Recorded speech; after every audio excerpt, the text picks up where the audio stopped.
बिस्मिल्लाहिर्रहमानिर्रहीम, अस्सलाम वालेकुम। मैं हूं बिलाल अहमद। उम्मीद है आप सब खैरियत से होंगे। इलेक्शन कमीशन ऑफ पाकिस्तान ने तोशाखाना केस में पाकिस्तान तहरीक इंसाफ के सरबराह इमरान खान को नाअहल करार दे दिया है। जी हां, पाकिस्तान की अब तक की सबसे बड़ी खबर आ गई है। इमरान खान को नाअहल करार दे दिया गया है। तोशाखाना केस में इलेक्शन कमीशन का 4 रुकनी बेंच है जिसने मुत्तफिका तौर पर यह फैसला सुनाया है। ये तोशाखाना केस क्या है, और फिर नवंबर का महीना जो पाकिस्तान के अंदर अहम तरीन तब्दीलियों के हवाले से बहुत ही इंपॉर्टेंट है। कहा यह जा रहा है कि अक्टूबर के आखिरी हफ्ते में इमरान खान के कुछ मंसूबे थे जिसके लिए इमरान खान को रोकना जरूरी था, लेकिन इमरान खान अक्टूबर के आखिरी हफ्ते के लिए कुछ मंसूबे बनाकर बैठे हैं। वो कौन से मंसूबे हैं? और बड़ा सवाल यह निशान यह है कि इमरान खान इलेक्शन कमीशन के इस फैसले के बाद कमजोर होंगे या मजीद ताकत पकड़ेंगे। आपको इमरान खान का जो अक्टूबर के आखिरी हफ्ते में जो मंसूबा है उससे भी आगाह करेंगे। नवंबर में जो पाकिस्तान में अहम तरीन तब्दीलियां हैं जिसकी वजह से बहुत ही इंपॉर्टेंट किस्म की चीजें होने जा रही हैं, उसकी तफसीलात भी बताऊंगा। लेकिन सबसे पहले आपको बता देता हूं कि जी ये तोशाखाना केस है क्या, कौन है जी इसमें दरखास्त गुजार, और उसने इस्तदा क्या की थी, और पाकिस्तान तहरीक इंसाफ के सरबराह इमरान खान ने इस तोशाखाना केस में क्या जवाब जमा कराया था, और फिर इलेक्शन कमीशन ने जो आज फैसला जारी किया है वो क्या है। पाकिस्तान डेमोक्रेट मूवमेंट पीडीएम की जानिब से जमा कराए गए एक रेफरेंस में यह दावा दायर किया गया था इलेक्शन कमीशन ऑफ पाकिस्तान के सामने कि इमरान खान ने कुछ तहाइफ तो पैसे देकर हासिल किए, लेकिन अक्सर तहाइफ अदायगी के बगैर ही अपने घर ले गए थे, जबकि तोशाखाना के कवायद के तहत उनकी जायद कीमत अदा की जानी चाहिए थी। जी हां, इमरान खान के खिलाफ दायर रेफरेंस में इल्जाम आयद किया गया था कि इमरान खान ने इन तहाइफ को अपने गोशवारों में भी जाहिर नहीं किया, जिस पर इलेक्शन कमीशन ऑफ पाकिस्तान ने इमरान खान को 18 अगस्त के लिए नोटिस जारी किया था।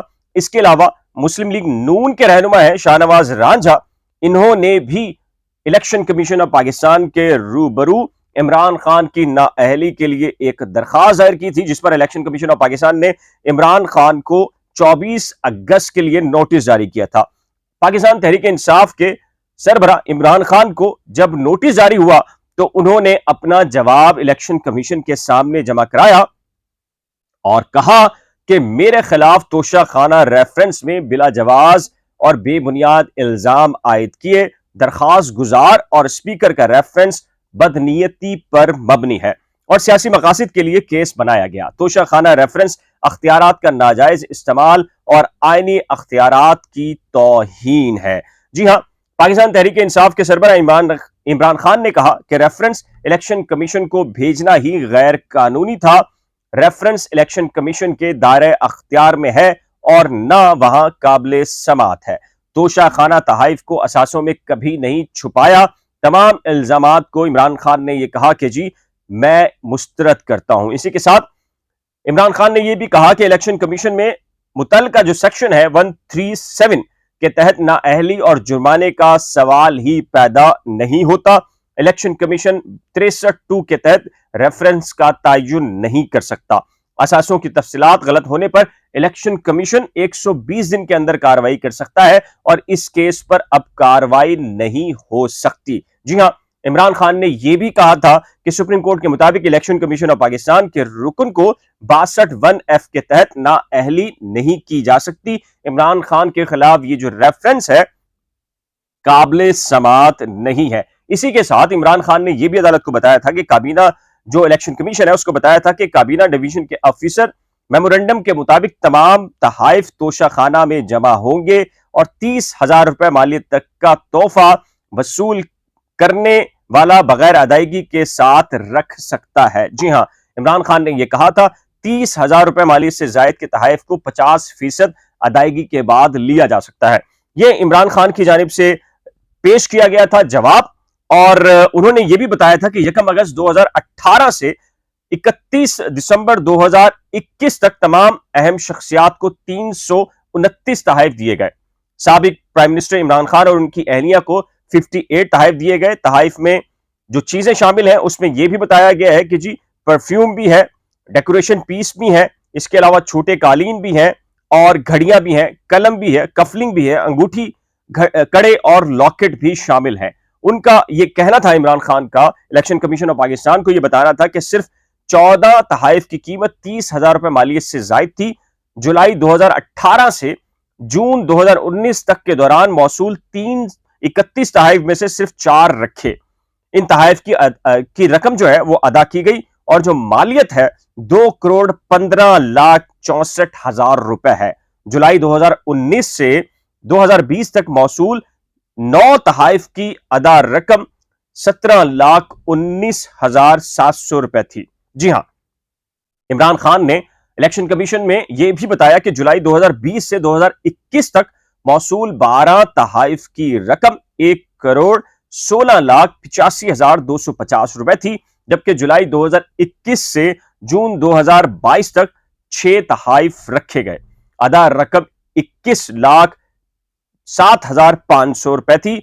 तहाइफ की अदा की गई कुल रकम 3,80,76,000 रुपए थी। जी हां, इमरान खान ने ये तमाम तर तफसीलात इलेक्शन कमीशन ऑफ पाकिस्तान के सामने रखी थी, लेकिन आज मुतफिका तौर पर 4 रुकनी जो बेंच है इलेक्शन कमीशन ऑफ पाकिस्तान का, इसने इमरान खान को नाअहल करार दे दिया है। इससे पहले यह कहा जा रहा था कि इमरान खान के खिलाफ नवंबर में जो अहम तरीन चीजें होनी है, डेवलपमेंट्स होनी है, जिसके बारे में आप जानते हैं कि एक फैसला जरूर होगा जो कि इमरान खान की नाअहली से मुतल्लिक हो सकता है। और पाकिस्तान तहरीक इंसाफ की जो क़यादत है इस हवाले से गाहे बगाहे ये कहती रही है कि ये सब कुछ होना है।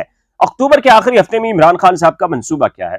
इमरान खान साहब अक्टूबर के आखिरी हिस्से में कहा जा रहा है कि गालिबन 25 या 26 अक्टूबर को वो इस्लामाबाद की तरफ मार्च करने वाले हैं। पंजाब के अंदर उनकी हुकूमत है और अगर वो 1 से 2 लाख कारकुनान का एक जुलूस कारवां लेकर भी इस्लामाबाद तक पहुंच गए तो यकीनी तौर पर शहबाज शरीफ की हुकूमत के लिए खात्मा यकीनी तस्वुर किया जा रहा है। और अगर शहबाज शरीफ का खात्मा होगा हुकूमत का तो डेफिनेटली जो उन्होंने नवंबर के अहम तरीन फैसले करने हैं वो भी मुतासिर हो सकते हैं। इस तरीके से इमरान खान की नाअहली करना मकसूद था, ये पाकिस्तान तहरीक इंसाफ की क़यादत का दावा है। लेकिन जो अब पाकिस्तान तहरीक इंसाफ के कायद इमरान खान को नाअहल करार दिया गया है, अब एक बड़ा सवालिया निशान ये है कि इमरान खान जो अक्टूबर में जो कुछ करने जा रहे हैं, क्या वो इस नाअहली के फैसले के बाद कमजोर होंगे या ताकत पकड़ेंगे? ये बहुत ही इंपॉर्टेंट मामला है। कारकुनान के अंदर एक जोश है, ख्याल किया जा रहा है सियासी मुबस्सिर की जानिब से कि इमरान खान मजीद ताकत पकड़ेंगे और इमरान खान की जानिब से जो तहरीक अब अक्टूबर के आखिरी हफ्ते में होगी, शायद ख्याल किया जा रहा है कि पहले से ज्यादा तवाना होगी और वो शहबाज शरीफ हुकूमत के लिए मुश्किलात पैदा करने जा रहे हैं आज के इस फैसले के बाद। आप क्या तसव्वुर करते हैं? नीचे दिए गए कमेंट सेक्शन में अपनी कीमती राय का इज़हार जरूर कीजिएगा। एक नए व्लॉग के साथ जल्द मिलेंगे, तब तक के लिए अल्लाह हाफिज। जाने से पहले एक रिक्वेस्ट है कि जी, करंट अफेयर्स और नई खोज को अगर आपने अभी तक सब्सक्राइब नहीं किया तो बराए करम सब्सक्राइब, वीडियो को शेयर, लाइक और बेल आइकन को लाजिम प्रेस कीजिएगा। खुदा हाफिज।